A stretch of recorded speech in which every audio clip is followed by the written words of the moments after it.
የኢየሱስ ደም ሳያስታርቀኝ የማጸሎት ነው የሚያስታርቀኝ የኢየሱስ ደም ያላጠበኝ። ኢየሱስ ጌታ ነው። ኢየሱስ ያድናል። በዚህ ስም ሐዋርያ ጴጥሮስ አላፈረም። በዚህ ስም ሐዋርያ ጳውሎስ አላፈረም። ኢየሱስ ጌታ ነው። እኔ ዛሬ በዚህ ሶሻል ሚዲያ ላይ ሳልንተዋተፍ ሳልፈራ ሳልንገራገር የምናገረው አንድ የእውነት ቃል አለ። የእግዚአብሔር ልጅ ኢየሱስ ያድናል። የእግዚአብሔር ልጅ ኢየሱስ ጌታ ነው። መዳን በኢየሱስ ብቻ ነው። ሌላ አማራጭ የለም። ብቸኛ የመዳን መንገድ ኢየሱስ ነው። ሰው ልጅ ሁሉ በዚህ ስም ይድናል። በዚህ ስም ሽባ ይተራተራል። በዚህ ስም የሞተው ይነሳል። በዚህ ስም ታምር ይሰራል። ኢየሱስ ስም አማላጃችን ነው፣ አዳኛችን ነው።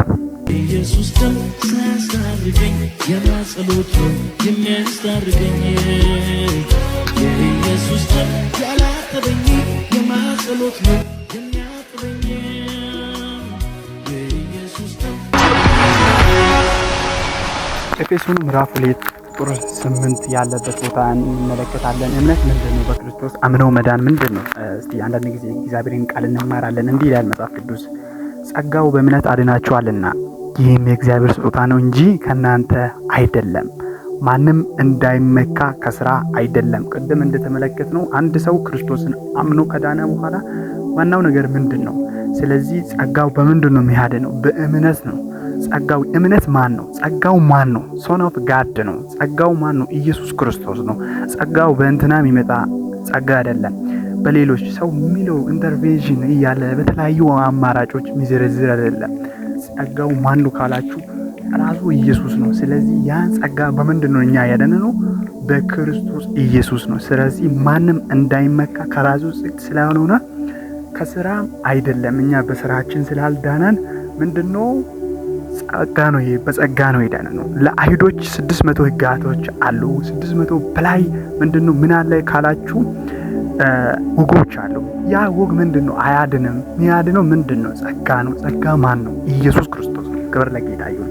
ስለዚህ ሮሜ ምዕራፍ ቁጥር 1 ይላል፣ እንግዲህ በእምነት ከጸደቀን በክርስቶስ ዘንድ በጌታችንና በኢየሱስ ክርስቶስ ሰላምን እንያዝ። ቅድም ምንድነው ያለነው? ጸጋ በምንድነው? በእምነት ነው።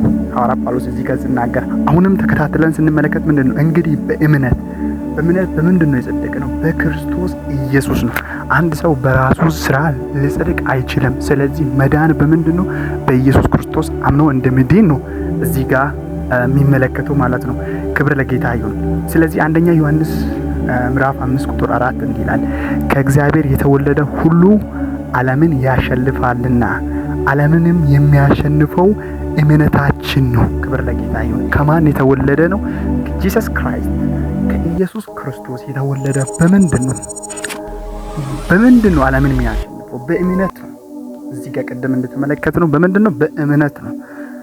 ስለዚህ አይሁዶች በየቀኑ የራሳቸውን ሕግ ማተሪያል ከሙሴ ውጭ የሆኑ ሕጎችንም እንዲናለን እንጽድቃለን እያሉ ስራሩጡ እንመለከታለን። ግን ያ ሕጋችሁ እንደማያጸድቁ እና ከንቱ ነው እምነቱ።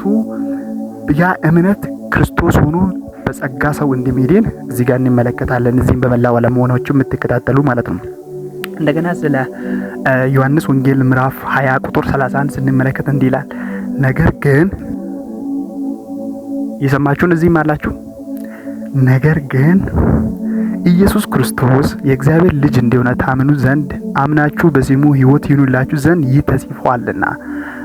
ቀደምም እንደተመለከትነው በእምነት ነው የምንጸድቀው፣ በእምነት ነው። ስለዚህ ማንም ሰው በራሱ ስራ እንደማይድን ነው። ስለዚህ እንድናምን ነው በእምነታችን ኢየሱስ ክርስቶስ ደግሞ የእግዚአብሔር ልጅ እንደሆነ በስሙ ሕይወት እንዳለ ማመን እንዳለብን ነው እዚህ ጋር የምነግረን። ክብር ለጌታ ይሁን። ሃሌሉያ። ስለዚህ እንዲህ ይላል ዮሐንስ ወንጌል ምዕራፍ 6 ቁጥር 28 ስንመለከት እንግዲህ የእግዚአብሔር ስራ እንድንሰራ ምን እናድርግ አሉት። እዚህ ጋር ሐዋርያቶች ነው ይህን ጥያቄ ተደጋግመው ጌታችን ኢየሱስ ክርስቶስን እየጠየቁት ማለት ነው። ጌታችን ኢየሱስ ክርስቶስ በምድር በነበረበት ጊዜ ማለት ነው። ኢየሱስም መልሶ ይህ የእግዚአብሔር ሥራ በእርሱ በላከው እንድታምኑ ነው አላቸው። አሁንም በማን ነው ማመን አለብን? በኢየሱስ ክርስቶስ እንድናምን ነው መጽሐፍ ቅዱስ የሚያከፋፍል። ስለዚህ እዚህም አላችሁ በመላው ዓለም በሚዲያም በኩል የሚሰሙት ኢየሱስ ክርስቶስ አማራጭ የሌለ ብቸኛ የመዳን መንገድ ነው። ሁላችሁም ይህን ስም አምናችሁ እንድጸድቁ ጥሪ እናቀርባለን። ሰው በሃይማኖት ሊድን አይችልም፣ በስራ ሊጸድቅ አይችልም። ኢየሱስ ክርስቶስን በማመን በጸጋ እንደሚጸድቅ ነው ያየነው። ኢየሱስ ክርስቶስ ጌታ ነው። ይቀጥላል። እዚህም አክብራችሁ የመጣችሁትን እህቶችን ወንድሞችን እጅግ አድርጌ አመሰግናለሁ። በሚዲያም በኩል የሚመለከቱ ተከታታዮችን እጅግ አድርጌ አመሰግናለሁ። ስለነበረን ቆይታ እጅግ አድርገን እናመሰግናለን። ጸጥተን ደግሞ ጌታ ጸጋን ይስጠን። ይወዳችኋለሁ። ሻሎም